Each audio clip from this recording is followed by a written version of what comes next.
News, सच जरूरी है। दर्शकों नमस्कार, मैं हूं श्रद्धा तिवारी और आप देख रहे हैं MNS news TV.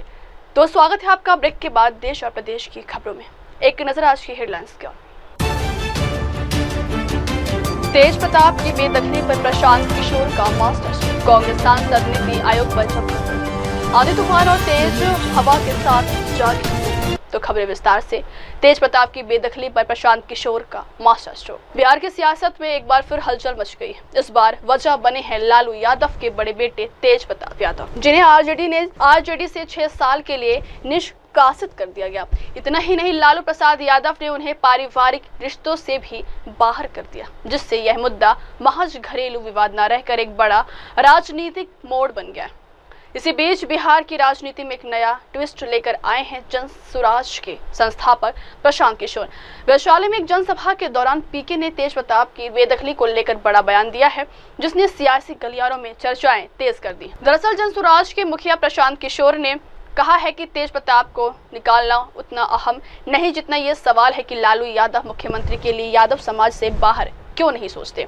Prashant Kishor ने आगे कहा है कि अगर लालू यादव तेजस्वी की जगह किसी गैर यादव चेहरे को आरजेडी से मुख्यमंत्री पद का उम्मीदवार घोषित करते हैं तो जनसुराज उनका समर्थन कर सकती है। प्रशांत किशोर बिहार में बीआरडी के यानी ब्राह्मण, राजपूत, दलित और कुर्मी वोट बैंक को साधने की कोशिश में हैं। उन्होंने 2025 विधानसभा चुनाव में सभी 243 सीटों पर अकेले लड़ने की घोषणा की और खुद को मुख्यमंत्री पद का चेहरा बताया। बिहार की सियासत में एक बार फिर हलचल मच गई। इस बार वजह बने हैं लालू यादव के बड़े बेटे तेज प्रताप यादव, जिन्हें आरजेडी से 6 साल के लिए निष्कासित कर दिया गया। इतना ही नहीं, लालू प्रसाद यादव ने उन्हें पारिवारिक रिश्तों से भी बाहर कर दिया, जिससे यह मुद्दा महज घरेलू विवाद न रहकर एक बड़ा राजनीतिक मोड़ बन गया। इसी बीच बिहार की राजनीति में एक नया ट्विस्ट लेकर आए हैं जन सुराज के संस्थापक प्रशांत किशोर।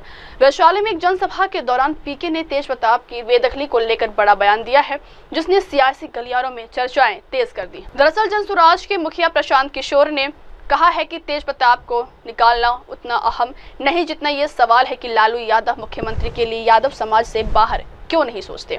प्रशांत किशोर ने आगे कहा है कि अगर लालू यादव तेजस्वी की जगह किसी गैर यादव चेहरे को आरजेडी से मुख्यमंत्री पद का उम्मीदवार घोषित करते हैं तो जनसुराज उनका समर्थन कर सकती है। प्रशांत किशोर बिहार में बीआरडी के यानी ब्राह्मण, राजपूत, दलित और कुर्मी वोट बैंक को साधने की कोशिश में हैं।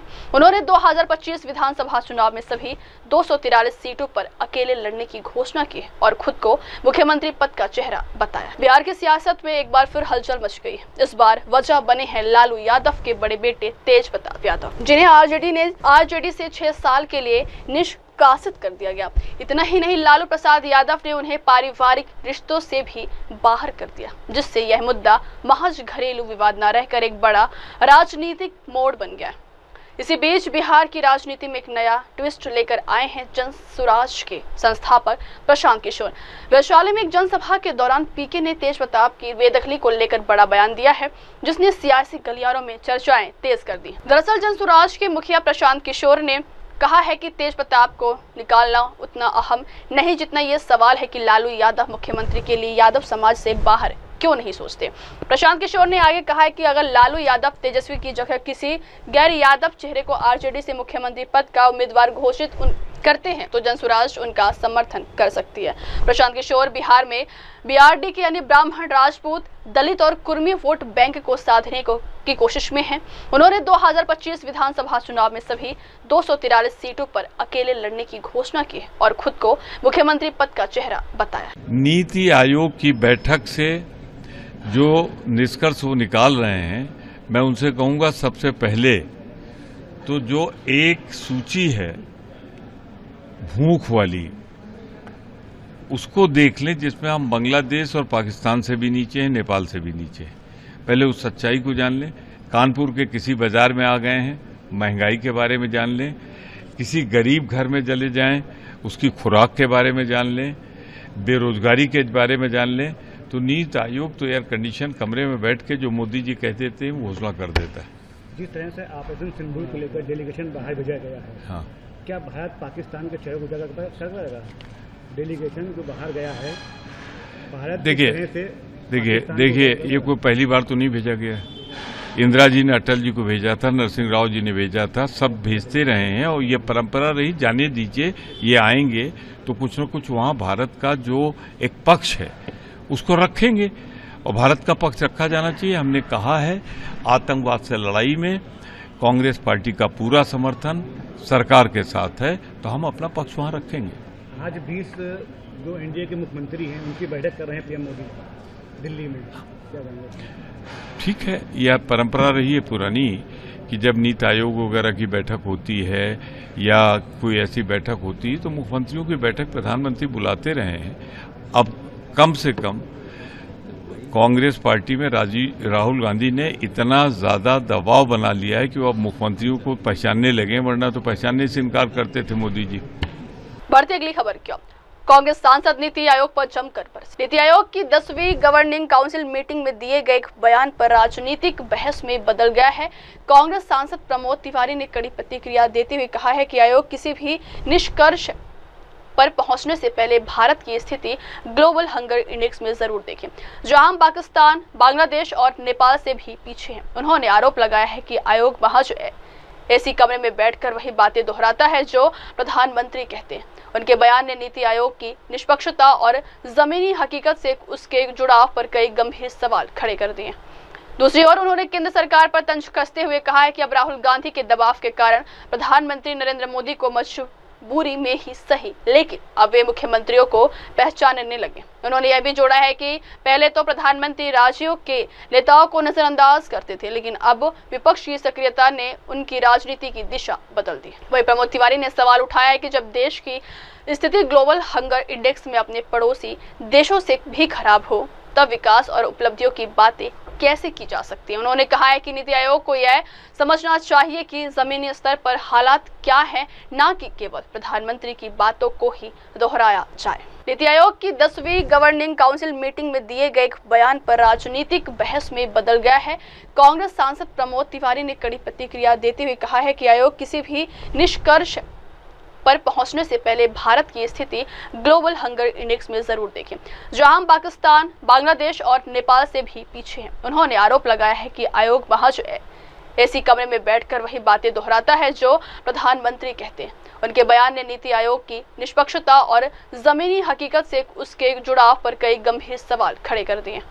दूसरी ओर उन्होंने केंद्र सरकार पर तंज कसते हुए कहा है कि अब राहुल गांधी के दबाव के कारण प्रधानमंत्री नरेंद्र मोदी को मजबूरी में ही सही, लेकिन अब वे मुख्यमंत्रियों को पहचानने लगे। उन्होंने यह भी जोड़ा है कि पहले तो प्रधानमंत्री राज्यों के नेताओं को नजरअंदाज करते थे, लेकिन अब विपक्ष की सक्रियता ने उनकी राजनीति की दिशा बदल दी। वहीं प्रमोद तिवारी ने सवाल उठाया है कि जब देश की स्थिति ग्लोबल हंगर इंडेक्स में अपने पड़ोसी देशों से भी खराब हो, तब विकास और उपलब्धियों की बातें कैसे की जा सकती है। उन्होंने कहा है कि नीति आयोग को यह समझना चाहिए कि जमीनी स्तर पर हालात क्या है, ना कि केवल प्रधानमंत्री की बातों को ही दोहराया जाए। कि ऐसा है, लालू यादव किसको परिवार से निकाल रहे हैं, किसको परिवार में रख रहे हैं, इससे बिहार का क्या लेना देना है।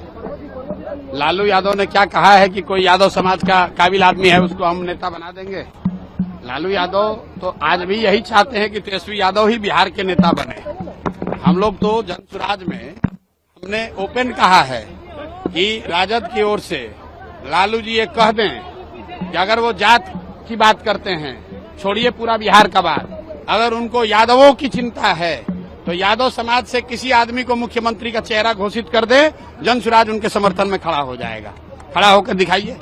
अरे ये जात की बात करने वाले जो नेता हैं, ये जात की राजनीति नहीं कर रहे हैं, ये अपने परिवार की राजनीति कर रहे हैं, अपने बच्चों की राजनीति कर रहे हैं। इनको किसी की चिंता नहीं है। बढ़ती अगली खबर की ओर, आंधी तूफान और तेज हवा के साथ जागी मुंबई। दक्षिण पश्चिम मानसून के महाराष्ट्र पहुंचने के बाद राज्य में आंधी तूफान और तेज हवा के साथ भारी बारिश हो रही है। राज्य के अलग अलग इलाकों में बारिश से हाल बेहाल है। मुंबई शहर के कई हिस्सों में तेज बारिश हो रही है। कई हिस्सों में बारिश के बाद जलभराव के हालात बन गए हैं। जेजे फ्लाईओवर के पास सड़कें नहर बन गई। छत्रपति शिवाजी महाराज टर्मिनस के पास भारी जाम की स्थिति बताई जा रही। सुबह से ही आंधी तूफान और तेज हवा से हालत गंभीर होते जा रहे। धूल भरी आंधी वजह है दृश्यता कमजोर हुई। इससे रेल और सड़क यातायात प्रभावित हुआ है। अधिकारियों ने बताया है कि सोमवार सुबह मुंबई में आंधी तूफान के साथ बिजली चमकी और तेज हवाएं चली। भारत मौसम विज्ञान विभाग ने पहले ही आंधी तूफान की चेतावनी जारी की थी। इसके मद्देनजर दादर, माहिम, परेल, बांद्रा, काला चौकी और शहर के कई अन्य हिस्सों में भारी बारिश और तेज हवाएं चली। आईएमडी के नाउकास्ट चेतावनी के मुताबिक अगले 3 से 4 घंटों में मुंबई में अलग अलग स्थानों पर 50-60 किलोमीटर प्रति घंटे की रफ्तार से तेज हवाएं चलने के साथ आंधी तूफान और बिजली चमकने की संभावना जताई गई है। मुंबई में भारी बारिश के कारण केईएम अस्पताल में भयंकर जलभराव हो गया है। पानी ग्राउंड फ्लोर तक घुस गया है। प्रभावित क्षेत्र में बाल चिकित्सा, गहन चिकित्सा इकाई भी शामिल है, जिससे मरीजों और अस्पतालों के कर्मचारियों को बड़ी असुविधा और चिंता का सामना करना पड़ रहा है। दक्षिण पश्चिम मानसून के महाराष्ट्र पहुंचने के बाद राज्य में आंधी तूफान और तेज हवा के साथ भारी बारिश हो रही है। राज्य के अलग अलग इलाकों में बारिश से हाल बेहाल है। मुंबई शहर के कई हिस्सों में तेज बारिश हो रही है। कई हिस्सों में बारिश के बाद जलभराव के हालात बन गए हैं। जेजे फ्लाईओवर के पास सड़कें नहर बन गई। छत्रपति शिवाजी महाराज टर्मिनस के पास भारी जाम की स्थिति बताई जा रही। सुबह से ही आंधी तूफान और तेज हवा से हालत गंभीर होते जा रहे। धूल भरी आंधी वजह है दृश्यता कमजोर हुई। इससे रेल और सड़क यातायात प्रभावित हुआ है। अधिकारियों ने बताया है कि सोमवार सुबह मुंबई में आंधी तूफान के साथ बिजली चमकी और तेज हवाएं चली। भारत मौसम विज्ञान विभाग ने पहले ही आंधी तूफान की चेतावनी जारी की थी। इसके मद्देनजर दादर, माहिम, परेल, बांद्रा, काला चौकी और शहर के कई अन्य हिस्सों में भारी बारिश और तेज हवाएं चली। आईएमडी के नाउकास्ट चेतावनी के मुताबिक अगले 3 से 4 घंटों में मुंबई में अलग अलग स्थानों पर 50-60 किलोमीटर प्रति घंटे की रफ्तार से तेज हवाएं चलने के साथ आंधी तूफान और बिजली चमकने की संभावना जताई गई है। मुंबई में भारी बारिश के कारण केईएम अस्पताल में भयंकर जलभराव हो गया है। पानी ग्राउंड फ्लोर तक घुस गया है। प्रभावित क्षेत्र में बाल चिकित्सा, गहन चिकित्सा इकाई भी शामिल है, जिससे मरीजों और अस्पतालों के कर्मचारियों को बड़ी असुविधा और चिंता का सामना करना पड़ रहा है।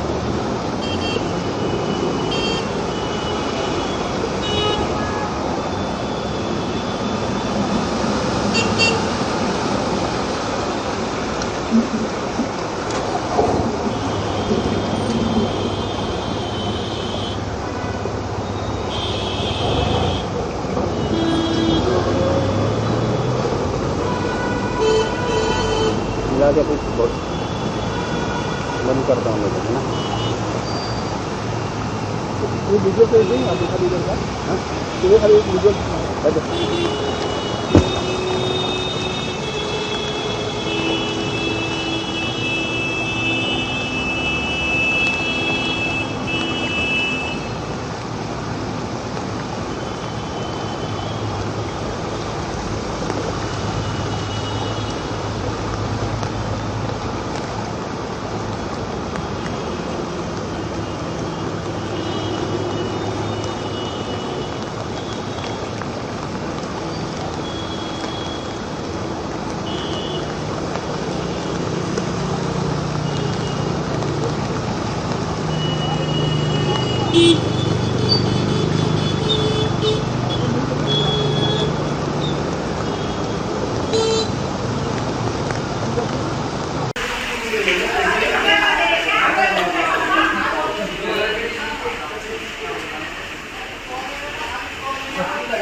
बढ़ते अगली खबर की ओर। अयोध्या सोमवती अमावस्या के अवसर पर श्रद्धालुओं ने श्रीदेश्वर नाथ मंदिर में जलाभिषेक किया और पूजा अर्चना की। संगम नगरी, इलाहाबाद और चित्रकूट समेत समूचे यूपी में सोमवती अमावस्या और मौनी अमावस्या के अद्भुत संयोग के अवसर पर करोड़ों श्रद्धालुओं ने पवित्र नदियों और सरोवरों में आस्था की डुबकी लगाई है। सोमवार के दिन मौनी अमावस्या के होने से स्नानार्थियों ने मौन रहकर पवित्र नदियों में स्नान किया और दान पुण्य कर परिवार के सुख शांति की कामना की। इस दौरान घाटों पर सुरक्षा व्यवस्था के चौबंद इंतजाम किए गए थे।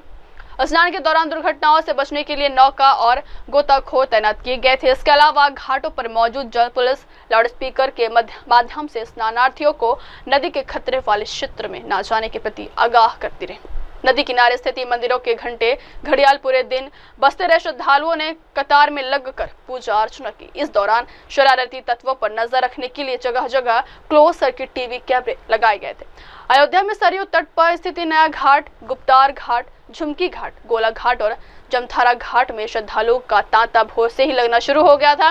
मौन रहकर स्नान करने के बाद स्नानार्थियों ने मंदिरों में पूजा अर्चना की और दान पुण्य कर परिवार के सुख शांति की कामना की। संगम नगरी, इलाहाबाद और चित्रकूट समेत समूचे यूपी में सोमवती अमावस्या और मौनी अमावस्या के अद्भुत संयोग के अवसर पर करोड़ों श्रद्धालुओं ने पवित्र नदियों और सरोवरों में आस्था की डुबकी लगाई है। सोमवार के दिन मौनी अमावस्या के होने से स्नानार्थियों ने मौन रहकर पवित्र नदियों में स्नान किया और दान पुण्य कर परिवार के सुख शांति की कामना की। इस दौरान घाटों पर सुरक्षा व्यवस्था के चौबंद इंतजाम किए गए थे। स्नान के दौरान दुर्घटनाओं से बचने के लिए नौका और गोताखोर तैनात किए गए थे। इसके अलावा घाटों पर मौजूद जल पुलिस लाउडस्पीकर के माध्यम से स्नानार्थियों को नदी के खतरे वाले क्षेत्र में न जाने के प्रति आगाह करती रही। नदी किनारे स्थित मंदिरों के घंटे घड़ियाल पूरे दिन बजते रहे। श्रद्धालुओं ने कतार में लगकर पूजा अर्चना की। इस दौरान शरारती तत्वों पर नजर रखने के लिए जगह जगह क्लोज सर्किट टीवी कैमरे लगाए गए थे। अयोध्या में सरयू तट पर स्थित नया घाट, गुप्तार घाट, झुमकी घाट, गोला घाट और जमथारा घाट में श्रद्धालुओं का तांता भोर से ही लगना शुरू हो गया था। मौन रहकर स्नान करने के बाद स्नानार्थियों ने मंदिरों में पूजा अर्चना की और दान पुण्य कर परिवार के सुख शांति की कामना की।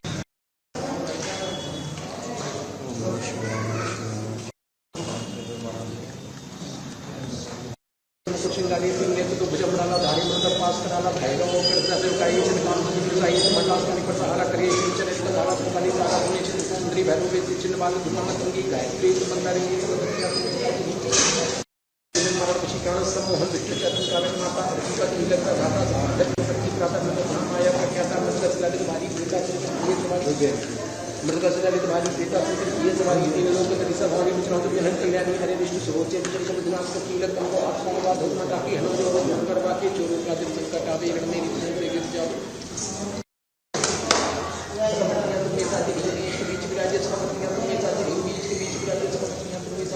बढ़ते अगली खबर की ओर। केंद्रीय गृह मंत्री अमित शाह पहुंचे नागपुर। केंद्रीय गृह मंत्री अमित शाह 3 दिवसीय महाराष्ट्र दौरे पर आज नागपुर पहुंचे हैं। रविवार रात 9 बजे नागपुर के डॉक्टर बाबा साहेब आम्बेडकर अंतर्राष्ट्रीय हवाई अड्डे पर मुख्यमंत्री देवेंद्र फडणवीस ने उनका स्वागत किया। निकाय चुनाव से पहले उनका महाराष्ट्र दौरा कई मायनों में अहम माना जा रहा है। सोमवार 26 मई को नागपुर में शाह की मौजूदगी में महत्वपूर्ण भूमि पूजन समारोह का आयोजन किया गया है। अमित शाह यहां 2 परियोजनाओं का शिलान्यास भी करेंगे। सुबह 11 बजे जामथा स्थित राष्ट्रीय कैंसर संस्थान में मरीजों के रहने के लिए बनाए गए स्वास्थ्य निवास पंथ घर का शिलान्यास करेंगे। अमित शाह कल दोपहर 1 बजे वे कामठी तालुका के चिंचोली में राष्ट्रीय फोरेंसिक विज्ञान विश्वविद्यालय के अस्थायी परिसर का शिलान्यास करेंगे। इस अस्थायी परिसर का वर्चुअल उद्घाटन भी उनके हाथों होगा। इस अवसर पर मुख्यमंत्री देवेंद्र फडणवीस, केंद्रीय मंत्री नितिन गडकरी, राजस्व मंत्री चंद्रशेखर बावनकुळे, मुख्य सचिव सुजाता सोनिक आदि उपस्थित रहेंगे। केंद्रीय गृह मंत्री अमित शाह 3 दिवसीय महाराष्ट्र दौरे पर आज नागपुर पहुंचे हैं। रविवार रात 9 बजे नागपुर के डॉक्टर बाबा साहेब आम्बेडकर अंतर्राष्ट्रीय हवाई अड्डे पर मुख्यमंत्री देवेंद्र फडणवीस ने उनका स्वागत किया। निकाय चुनाव से पहले उनका महाराष्ट्र दौरा कई मायनों में अहम माना जा रहा है। सोमवार 26 मई को नागपुर में शाह की मौजूदगी में महत्वपूर्ण भूमि पूजन समारोह का आयोजन किया गया है। अमित शाह यहां 2 परियोजनाओं का शिलान्यास भी करेंगे। सुबह 11 बजे जामथा स्थित राष्ट्रीय कैंसर संस्थान में मरीजों के रहने के लिए बनाए गए स्वास्थ्य निवास पंथ घर का शिलान्यास करेंगे। अमित शाह कल दोपहर 1 बजे वे कामठी तालुका के चिंचोली में राष्ट्रीय फोरेंसिक विज्ञान विश्वविद्यालय के अस्थायी परिसर का शिलान्यास करेंगे। इस अस्थायी परिसर का वर्चुअल उद्घाटन भी उनके हाथों होगा। इस अवसर पर मुख्यमंत्री देवेंद्र फडणवीस, केंद्रीय मंत्री नितिन गडकरी, राजस्व मंत्री चंद्रशेखर बावनकुळे, मुख्य सचिव सुजाता सोनिक आदि उपस्थित रहेंगे। बढ़ते अगली खबर क्या, यूपी के 22 जिलों में आज आफत की बारिश, एमडी का येलो अलर्ट। यूपी में मौसम का मिला जुला असर देखने को मिला है। पूर्वी हिस्से में कई जिलों में प्रदेशवासियों को तपती गर्मी का सामना करना पड़ा, जबकि पश्चिमी यूपी में कई जिलों में बारिश देखने को मिली है। ऐसे में लखनऊ स्थित आंचलिक मौसम केंद्र ने भी पश्चिमी और पूर्वी हिस्से में मौसम संबंधी येलो अलर्ट जारी किया है। आईएमडी के मुताबिक कई जिलों में मेघ गर्जन के साथ वज्रपात और झोंकेदार हवाएं चलने के आसार हैं। हवाएं 30-40 किलोमीटर घंटे की रफ्तार से चलने वाली हैं। कुल 22 जिले देवरिया, गोरखपुर, संत कबीर नगर, बस्ती, कुशीनगर, महाराजगंज, सिद्धार्थनगर, गोंडा, बलरामपुर, सहारनपुर, शामली, मुजफ्फरनगर, बिजनौर, मुरादाबाद, रामपुर, बरेली, पीलीभीत इलाके शामिल हैं। मौसम विभाग ने इन जिलों में 30-40 किलोमीटर प्रति घंटे की रफ्तार से हवाएं चलने की संभावनाएं जताई। भारतीय मौसम विज्ञान विभाग के निदेशक डॉक्टर मनीषा रनालकर ने कहा है कि हमारे विभाग ने पूर्वानुमान जारी किया था कि कुछ दिनों में पश्चिमी और उत्तरी प्रदेश में तेज आंधी तूफान का जो मौसम अनुमान दिया गया था वह सटीक आया है। हमने पश्चिमी और पूर्वी उत्तर प्रदेश में अलग अलग बारिश का पूर्वानुमान लगाया है। यूपी में मौसम का मिला जुला असर देखने को मिला है। पूर्वी हिस्से में कई जिलों में प्रदेशवासियों को तपती गर्मी का सामना करना पड़ा, जबकि पश्चिमी यूपी में कई जिलों में बारिश देखने को मिली है। ऐसे में लखनऊ स्थित आंचलिक मौसम केंद्र ने भी पश्चिमी और पूर्वी हिस्से में मौसम संबंधी येलो अलर्ट जारी किया है। आईएमडी के मुताबिक कई जिलों में मेघ गर्जन के साथ वज्रपात और झोंकेदार हवाएं चलने के आसार हैं। हवाएं 30-40 किलोमीटर घंटे की रफ्तार से चलने वाली हैं। कुल 22 जिले देवरिया, गोरखपुर, संत कबीर नगर, बस्ती, कुशीनगर, महाराजगंज, सिद्धार्थनगर, गोंडा, बलरामपुर, सहारनपुर, शामली, मुजफ्फरनगर, बिजनौर, मुरादाबाद, रामपुर, बरेली, पीलीभीत इलाके शामिल हैं। मौसम विभाग ने इन जिलों में 30-40 किलोमीटर प्रति घंटे की रफ्तार से हवाएं चलने की संभावनाएं जताई। भारतीय मौसम विज्ञान विभाग के निदेशक डॉक्टर मनीषा रनालकर ने कहा है कि हमारे विभाग ने पूर्वानुमान जारी किया था कि कुछ दिनों में पश्चिमी और उत्तरी प्रदेश में तेज आंधी तूफान का जो मौसम अनुमान दिया गया था वह सटीक आया है। हमने पश्चिमी और पूर्वी उत्तर प्रदेश में अलग अलग बारिश का पूर्वानुमान लगाया है। क्योंकि तेज आंधी का जो अनुमान बताया जा रहा था, क्या कुछ पूरी चीज जो एक आंधी का है अंदेशा? जी, जैसा कि हमारे विभाग ने पूर्वानुमान जारी किया था, विगत कुछ दिनों में प्रदेश में दोनों पश्चिमी और पूर्वी उत्तर प्रदेश में पिछले कुछ दिनों में तेज आंधी तूफान का जो मौसम पूर्वानुमान दिया गया था वो सटीक आया। और अभी इस सप्ताह मतलब अगले एक सप्ताह तक भी कुछ आइसोलेटेड रेनफॉल वेस्ट यूपी में और ईस्ट यूपी में भी अगले 3-4 दिनों तक होने का भी पूर्वानुमान हमने दिया है। और उसके बाद 30 और 31 को पूर्वी उत्तर प्रदेश में बहुत सारे जगह पे भी ये थंडरस्टॉर्म लाइटनिंग एक्टिविटी होने का हमारा पूर्वानुमान है। तो कुल मिला के हम बोल सकते हैं कि पूरे उत्तर प्रदेश में ही अगले 4-5 दिनों में हम थंडरस्टॉर्म लाइटनिंग एक्टिविटी, आंधी तूफान और तेज हवाएं ये सिलसिला जारी होते हुए देख सकते हैं। सर, अगर इसमें बात की जाए जिस तरीके से ऑरेंज अलर्ट किया जाता है, येलो अलर्ट होता है, तो ये कौन से ऐसे जिले हैं जहां पर ऑरेंज या फिर येलो अलर्ट? जैसा कि आज सुबह हमने रडार से जो नवकास्ट जारी किया था, तो वेस्ट यूपी में हमने जो था रेड अलर्ट दिया था। और फिर धीरे धीरे जैसे जैसे वो सिस्टम आगे बढ़ते जाता है हम अपना अलर्ट भी बदलते रहते हैं। तो जब भी हमारा विभाग ऑरेंज या रेड अलर्ट देता है तो उसे बहुत ही गंभीरता से लेने की जरूरत है। और वो हम लोग सचेत पोर्टल के थ्रू भी लोगों को उसकी चेतावनी समय समय पर जारी करते रहते हैं। तो जब भी ऑरेंज और रेड अलर्ट होता है उसका मतलब है कि एक्शन लेना चाहिए, जिसमें जैसे कि हमारा इम्पैक्ट बेस्ड बुलेटिन है, इम्पैक्ट बेस्ड फोरकास्ट में जो हम लोग सलाह देते हैं उस पर अमल करने की जरूरत होती है। तो वो जरूर करना चाहिए, उसे इग्नोर नहीं करना। अब वक्त हो चलो दर्शकों ब्रेक के बाद की खबरें देखते रहिए मेरे सहयोगी शिवा शेख के साथ। तब तक के लिए देखते रहिए देश और दुनिया की तमाम बड़ी खबरें। धन्यवाद। हाय हेलो नमस्कार, मैं हूं पंकज विष्णु और आप देख रहे हैं MNS न्यूज। आप देख रहे एमएनएस न्यूज, सच जरूरी